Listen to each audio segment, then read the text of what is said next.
Hello నమస్తే praise the lord. ఈరోజు ఆకాకరకాయ కూర చేద్దామండి. ఇది ఒక 1/2 కేజీ ఆకాకరకాయల్లో చాలా పోషకాలు ఉంటాయంట. 1/2 కేజీ ఆకాకరకాయలు, ఒక ఉల్లిపాయ సన్నగా తరుక్కున్నది, 2 పచ్చిమిరపకాయలు, ఈ ఆకాకరకాయలు కూడా ముక్కలుగా కట్ చేసి పెట్టుకున్నానండి. దానికోసం మన దగ్గర ఉన్న ఏదో ఒక బాండి, ఏదైనా పర్ల, మట్టిదో ఇనుపదో ఏదో ఒకటి తీసుకొని ఒక గిన్నె పెట్టి దానిలోకి తగినంత నూనె వేసి మంచిగా నూనె వేడెక్కిన తర్వాత దానిలోకి, అంటే మీరు ఎంత నూనె వేసుకుంటారో అంత వేసుకోండి. నూనె వేడెక్కిన తర్వాత ఆవాలు, జీలకర్ర, తాలింపు వేస్తారు కదా అండి, తాలింపు గింజలన్నీ వేసి మంచిగా తాలింపు చిటపటలాడిన తర్వాత దానిలోకి ఉల్లిపాయలు, పచ్చిమిరపకాయ ముక్కలు వేసి మంచిగా సిమ్లో పెట్టి దోరగా వేయించాలన్నమాట. కూర అయితే చాలా బాగుంటుంది. ఒకసారి ఇలా చేసి చూడండి, మీకు ఇష్టమైతే కనుక. మంచిగా సిమ్లో పెట్టి దోరగా వేయించండి. ఉల్లిపాయలు బాగా వేగాలన్నమాట. ఉల్లిపాయలు వేగిన తర్వాత కొంచెం పసుపు, అలాగే కొంచెం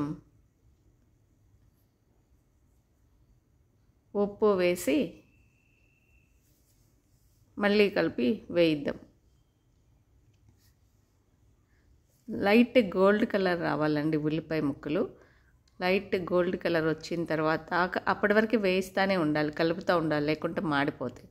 తర్వాత ఒక స్పూను అల్లం వెల్లుల్లి పేస్ట్, చిన్న స్పూను అల్లం వెల్లుల్లి పేస్ట్ వేసి దాన్ని కూడా పచ్చి వాసన పోయే వరకు మంచిగా కలుపుకుంటూ వేయించాలి. అల్లం వెల్లుల్లి పేస్ట్ కూడా వేగిన తర్వాత ఈ కాకరకాయ ముక్కలు వేసి కలపాలి. ఇదంతా కూడా మీడియం ఫ్లేమ్ ఆర్ సిమ్లో చేయాలన్నమాట. మీడియం ఫ్లేమ్లో కానీ సిమ్లో కానీ చేస్తేనే ఇది బాగుంటుంది. హై ఫ్లేమ్లో చేస్తే అది మాడిపోతుంది అనమాట. అందుకని మీడియం ఫ్లేమ్లోనే, లేకుంటే సిమ్లో పెట్టి కలిపి మూత పెడితే మంచిగా మగ్గిపోతుంది ఆ సన్న సెగకి.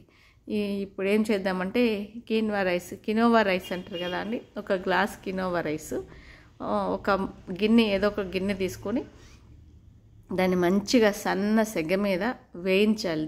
మంచి వాసన వచ్చే వరకు చక్కగా వేయించాలన్నమాట. అవి కొంచెం కలర్ చేంజ్ అవుతాయి, మంచి స్మెల్ వస్తుంది. అప్పటి వరకు వేయించాలి. ఈ రైస్ వండటం చాలా ఈజీ అండి. చిటికెలో అయిపోతుంది. ఈ అన్నం అయితే చిటికెలో ఈ అన్నం వండేయచ్చు, అంత ఈజీగా ఉంటుంది. తినడానికి కూడా బాగుంటుంది. ఇది మంచిగా వేగిన తర్వాత వాటిని పక్కకు పెట్టుకోవాలి. ఒక గిన్నెలోకి తీసేసుకొని పక్కకు పెట్టుకొని వేరే గిన్నెలో పక్కన స్టవ్ మీద దీనికి సరిపడా వాటర్ని బాయిల్ చేసుకోవాలన్నమాట. బాయిల్ చేసి ఒక గ్లాసు రైస్కి 2 గ్లాసుల వాటర్ పోసి, ఈ కినోవా రైస్కి ఎక్కువ వాటర్ అక్కర్లేదు, 1కి 2 పోసి మంచిగా ఒక మూత పెట్టేస్తే అదే ఉడికిపోద్దండి. 1కి 2 నీళ్ళు పోసేటప్పుడు జాగ్రత్త, చేయి మీద పడకుండా చూసుకోండి, వేడి నీళ్ళు కాబట్టి. అది సిమ్లో పెట్టేయచ్చు. సిమ్లో పెట్టేసి స్టవ్ మంచిగా దానిపైన మూత పెట్టేసి వదిలేస్తే ఒక 2-3 నిమిషాలు అయిపోద్ది. ఈలోపు ఈ కూరలో కొంచెం కారం వేసి, ఆ కాకరకాయల కూరలో మీకు తగినంత కారం వేసుకోండి. అలాగే కొంచెం వీలైతే మీకు ఇష్టమైతే ధనియాల పొడి ఉంటే కనుక ఒక 1/2 స్పూను, లేకుంటే చిన్న స్పూన్తో కొంచెం ధనియాల పొడి కూడా వేసుకుందామండి.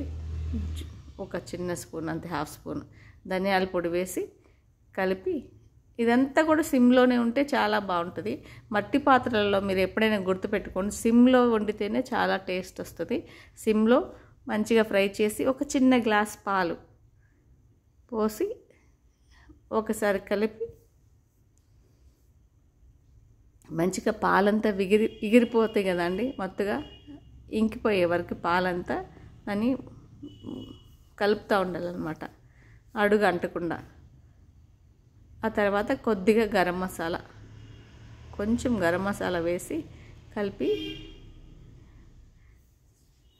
అంతే కలిపితే మంచిగా అయిపోయింది ఆ కాకరకాయ. ఇదొక మంచి టేస్ట్ ఉంటుందండి. ఎప్పుడు చేసే ఫ్రై పులుసులాగా కాకుండా ఈ కూర చాలా బాగుంటుంది. ఇప్పుడు ఈ కినోవా రైస్ కూడా ఉడికిపోయింది చూడండి మంచిగా. అంతే, చాలా ఈజీగా అయిపోద్ది ఈ రైస్ అయితే. అయిపోయింది రైస్. మూత పెట్టేసి వదిలేయటమే.